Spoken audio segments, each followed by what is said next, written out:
Au chevet d'un grand brûlé. Les premiers bandages sont posés sur la façade du château incendié en 1932. Il est depuis ouvert à tout vent, pris d'assaut par la végétation. Mais ce bel endormi a été racheté il y a un an par 25 000 internautes devenus copropriétaires, et c'est aujourd'hui l'architecte Karsten Hansen qui est chargé des travaux. Première étape, la sécurisation.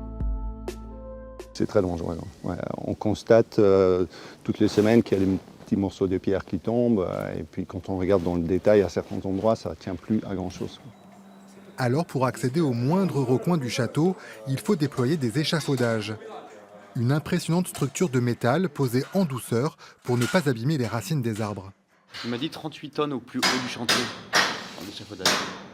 Romain Delhomme représente les porteurs du projet. Il a donné une première mission à l'architecte, permettre au public d'accéder à l'intérieur du château avant la fin de l'année.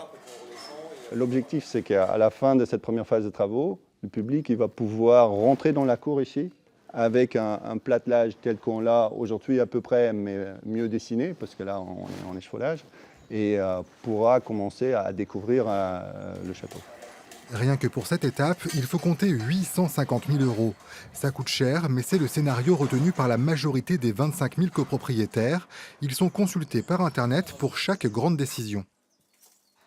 On a voulu cette année investir énormément parce que c'est la première fois finalement depuis 100 ans que les travaux sont entrepris à la Motte Chandelier. Donc on veut que ces choses se voient, on veut que le public puisse découvrir une nouvelle Motte Chandelier dans quelques mois. Et c'était vraiment important pour nous de frapper un grand coup dans cette première année. Un restaurant éphémère sera installé cet été. À terme, le château et ses dépendances seront privatisables pour des mariages par exemple. Et cette pièce, la seule qui possède encore un plafond, pourrait bien devenir une chambre d'hôte au milieu des arbres.